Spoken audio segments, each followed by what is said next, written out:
Hey guys, welcome back to the shop. Thought I'd share a quick little project I've got going on. I have here one of the two guides off my metal cutting bandsaw I picked up actually down in South Carolina. Brought it back up to New York. Haven't had a chance to get it up and going.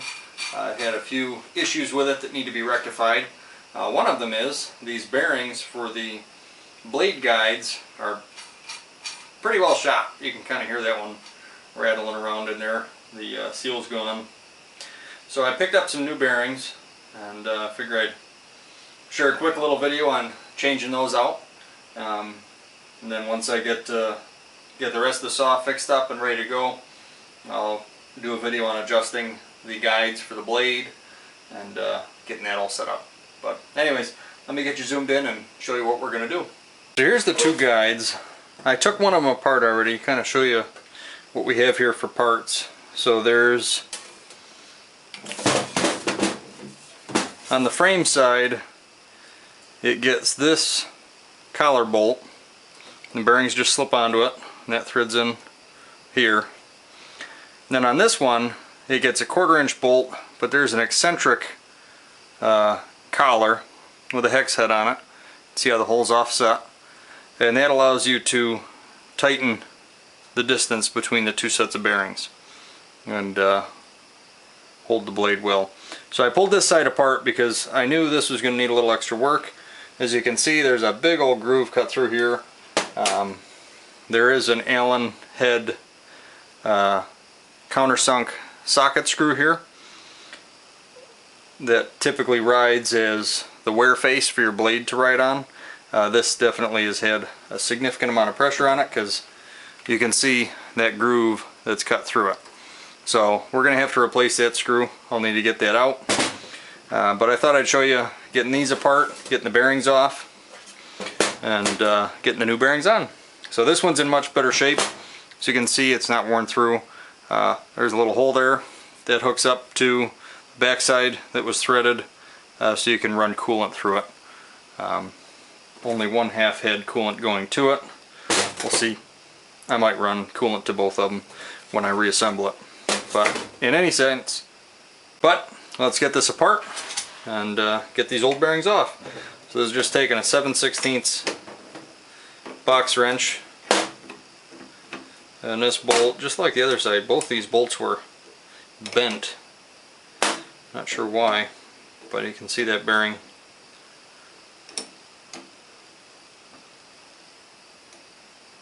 Kind of riding around. It's riding eccentric, so obviously they're going to move closer and farther because this eccentric collar is on there. But this bolt was definitely a little bit bent. So a few washers in there.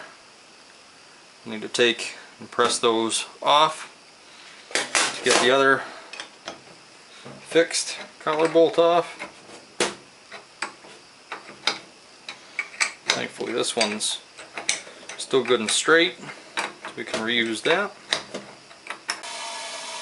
Alright, so here's that shoulder bolt. So that's all cleaned up and wire wheeled off and ready for some new bearings. These are the bearings I picked up.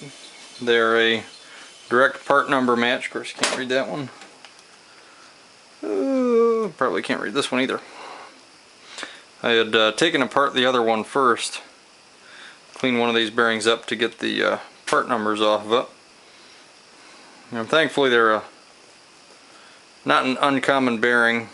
They match to these 6200 bearings. I ordered these online. They were very inexpensive.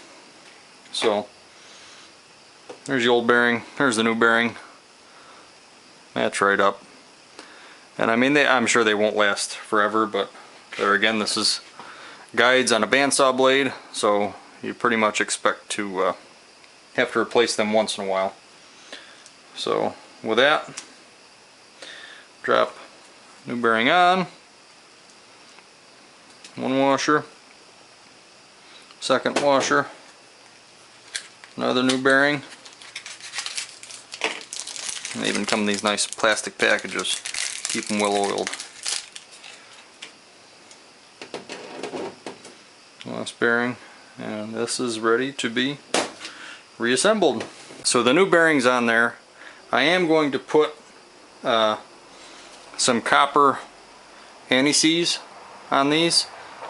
I just like to anti-seize most stuff that I pull apart, especially since, you know, these bearings are a wear part.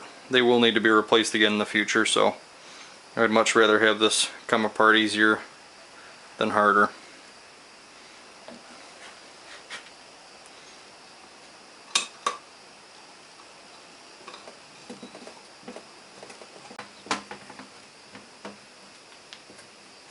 Alright, it's good and snug, and both bearings spin freely. So there's one down. Next, I'm going to take this one over to the press it out, and we'll get these new bearings reinstalled. I'll bring you right back when it's out of there. Here's the collar I just pressed out. Ended up using a couple sockets just to get it done, so this was all the way on the bearing. Used a socket and a small socket that fits just inside of there. Press these through. Had to do it twice, one on each bearing, and then we got the two washers that space it in between. So this is ready for getting wire brushed, getting cleaned up, and then we'll assemble the new bearings on it. Alright, so here's the collar all cleaned up, ready for the new bearings. Let's get these new bearings opened up.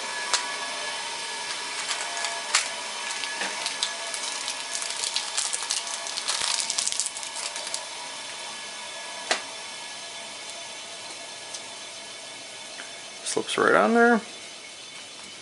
There are two spacers. There's our next bearing.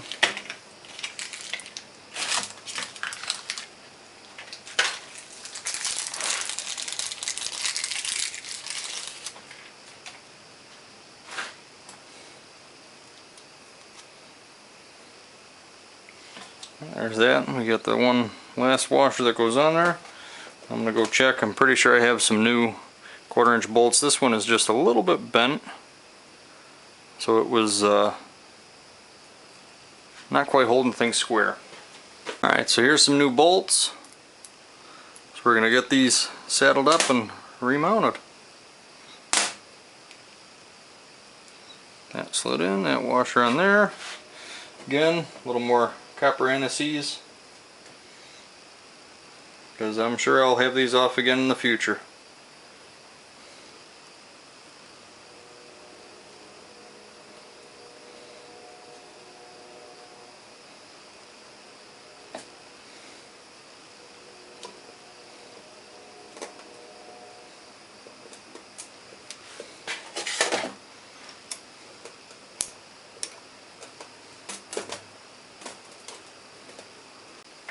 Alright, so this is all reassembled with new bearings ready to go. Once these are installed, we get a new blade on there, then you can just loosen this bolt and adjust this eccentric and draw those bearings closer, further apart, get that blade set just right. So that'll be a wrap for today. I need to get this countersunk bolt out, get that replaced. I'm not sure, it didn't quite look like it was the exact same one that went in there, so I gotta see what I'll need to do for that to get that replaced and ready to go. But otherwise, that'll be a wrap for today. Reassembling this other one will be pretty much the exact same process, and once these are reassembled, we'll get them put on the bandsaw, and then I can get to work on the gearbox repair. That'll be an interesting video. I don't think I've ever seen a shaft do quite what this one has done on the drive pulley. Needless to say, the Woodruff key slot is a lot larger than it was originally. So keep an eye out for that video coming up. Otherwise, you guys have a good night. Thanks for watching. If you like what you saw, please like the video. If you'd like to see more, please subscribe, and I will try to get some more out here and there as I go. Thanks a lot.